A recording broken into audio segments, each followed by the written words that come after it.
before I get rolling with how the week went, I just I've had more time to just revisit things in my own mind when it comes to how well the first show went.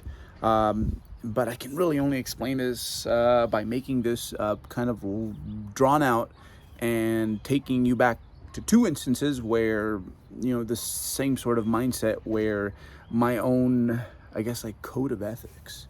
And I developed a code of ethics when it came to and it hasn't always been the greatest, and it's gotten better over time. We've added lines to it. Yeah, how that just has always overtook everything. So I'm going to start with when I first started lifting. Two instances in my life that, after this first show going really well, just pop up in my head. And these two instances are, one, we'll start with the first one, where I felt very similar, or there's certain aspects of that to this day have just impacted how I view and explore this sport. So when I first started lifting, it was to hang out with a buddy. Many of you guys have heard this before. It was just like, okay, well, you like lifting weights, let's go do it. But I also saw an opportunity there in that, hey, let me climb up the high school hierarchy by, hey, looking a tad better, because this stuff matters to you, especially when you're at your most insecure, you're in high school, and you want them to look at you, right. So I was like, okay, well, look, I couldn't get a part-time job at the time, rightfully so. My parents were like, nope, you have a hard enough time staying on track with your academics, so no part-time gig for you. But I saw this as my chances, like, okay, well, maybe can't get a part-time gig, which I was just gonna blow on like clothes anyways.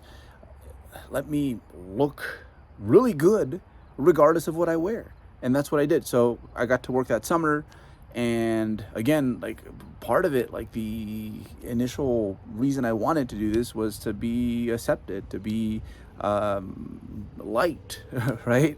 And it happened, right? So it worked out well. Firstly, I figured I loved weightlifting, and then upon getting the summer being over, it's back to class time. People noticed right away. They're like, yo, your forearms, yo, like, you just look solid.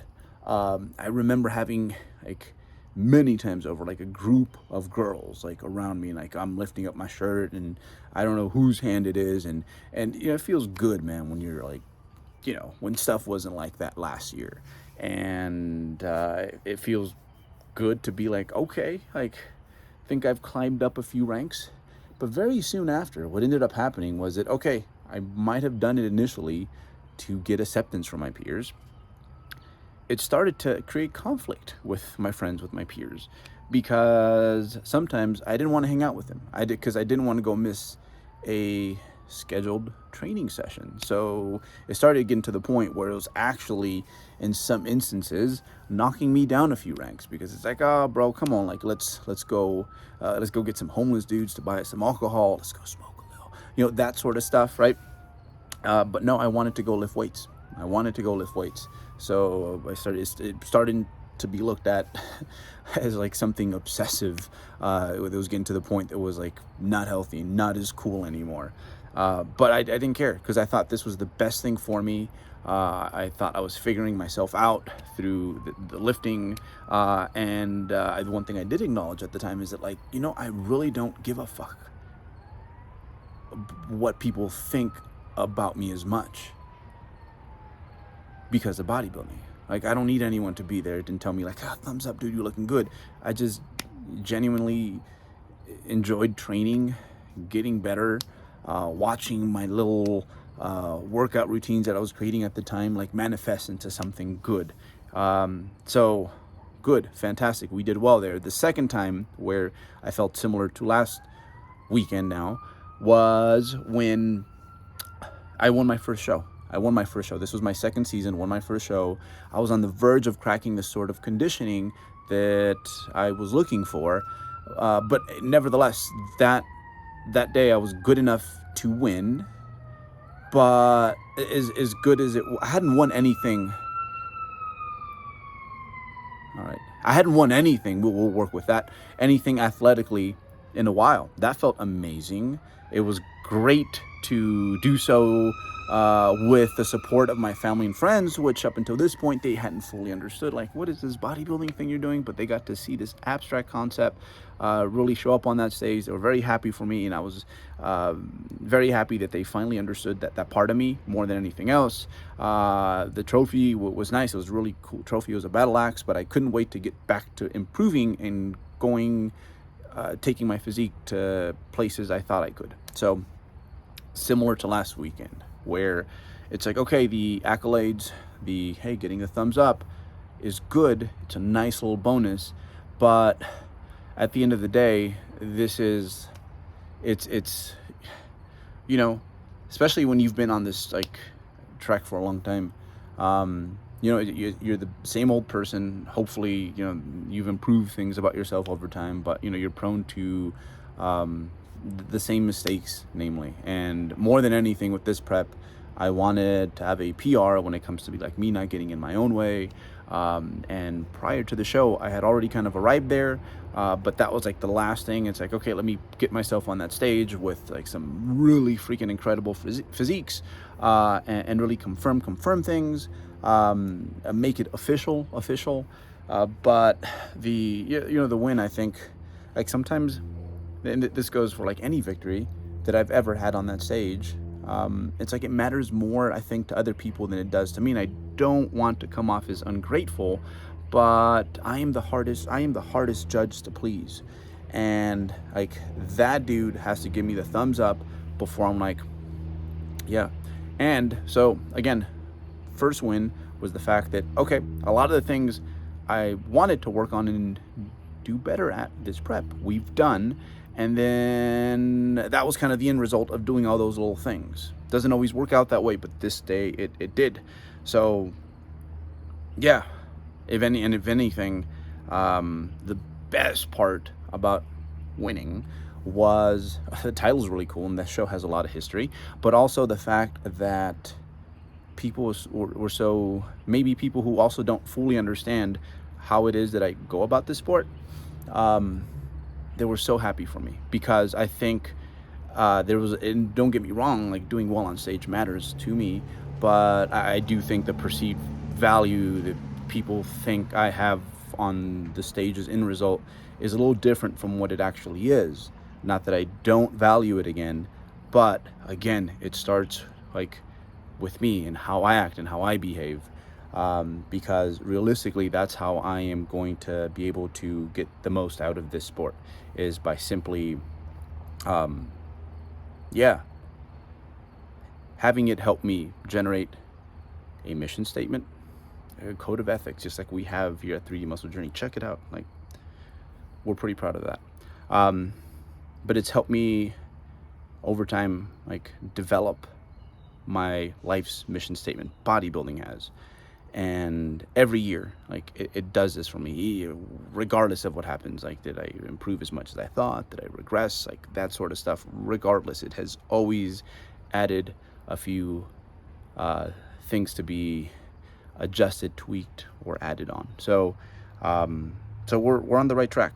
Most importantly, we're on the right track when it comes to, you know, me improving me, and ironically, or I guess the way it works is that if you do that, when it comes to the external validation, that kind of takes care of itself.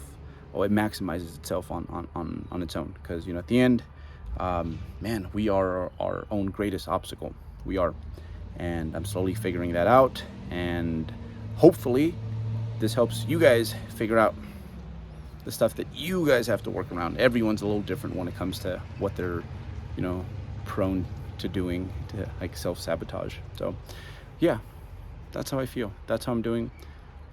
Let's get back to work, because there's some good work ahead of us.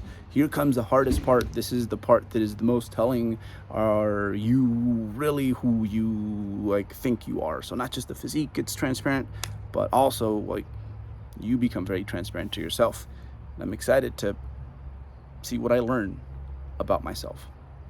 When it comes to all aspects of life that are impacted by contest prep, my training is probably what suffers the least.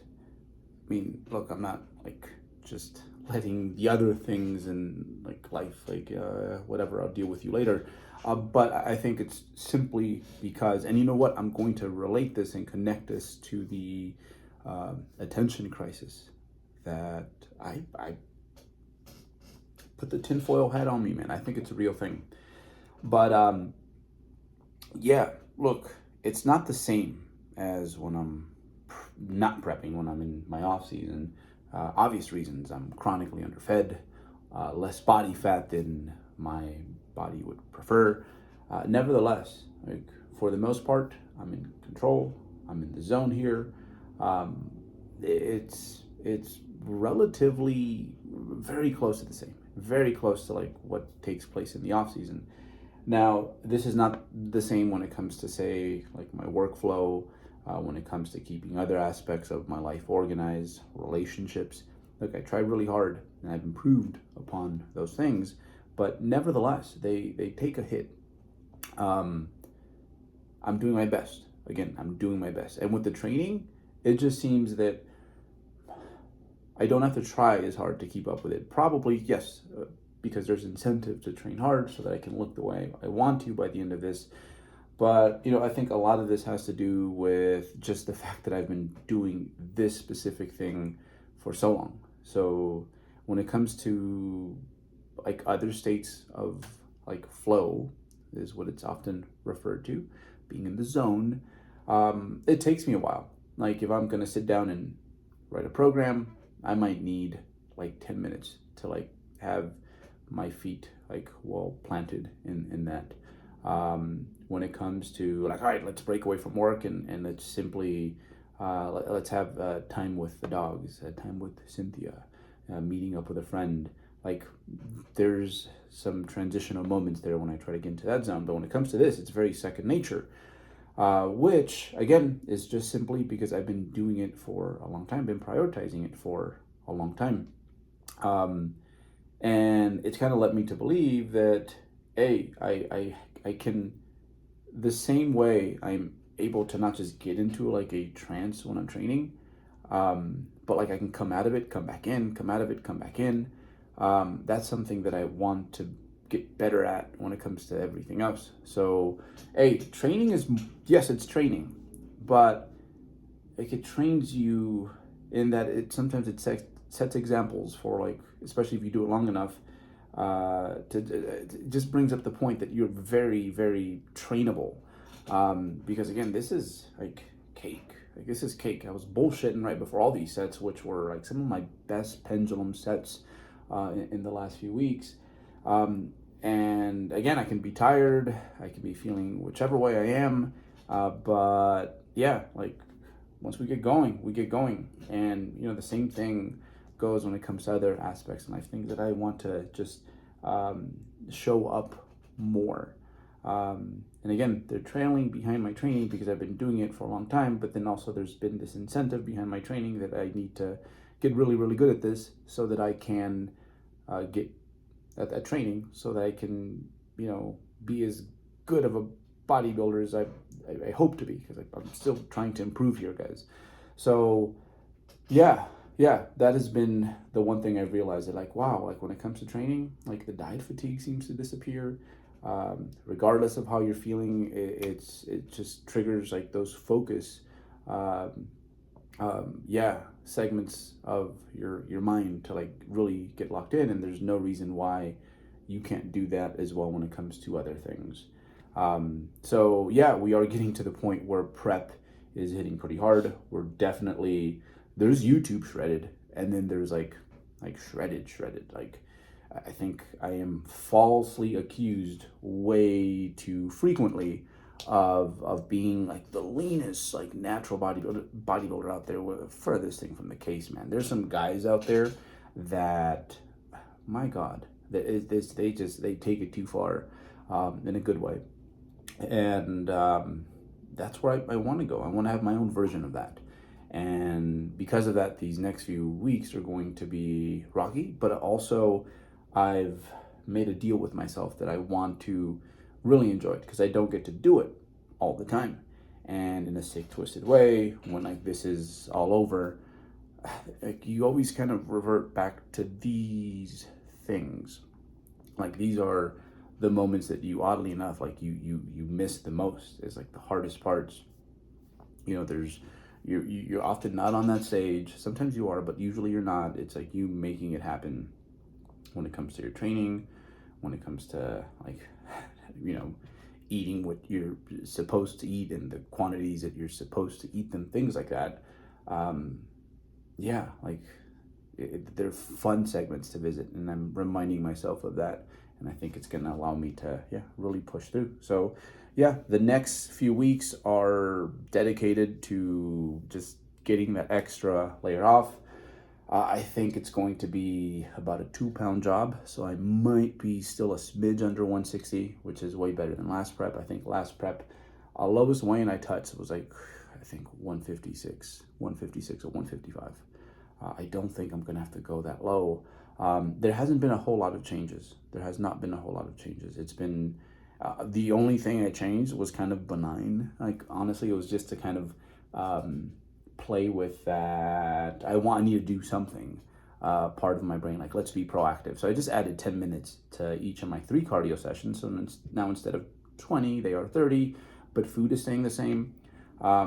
Because again, at the end, what I really needed more than anything was just more time. That's all I needed. I was moving in the right direction quite predictably too, prior to the show. So as much as I want to do something, you know, very often when it comes to prepping, like the best move, if you're pretty secure in your skill set and the things that you are able to assign to yourself, to your athletes, that generally make sense, very often, like what ends up happening is that people over the course of a prep just make more moves that weren't even necessarily required. You just have to sit and wait on it a little bit longer. So I'm going to sit on it. I'm going to wait on it. I'm going to let it come to me just like I have been throughout this whole prep.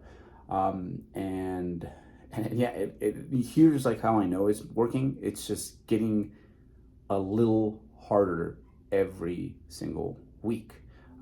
Especially my pressing movements are getting a little harder. So yeah, again, like there's all this noise in the back of my head. It's like, hey, you know, we got to do something. We got to look a certain way by the time November 19th rolls around. That's the big show. But yeah, that's what I've done far too frequently in the past, is just kind of gone in my own head. So no, things are moving in the right direction.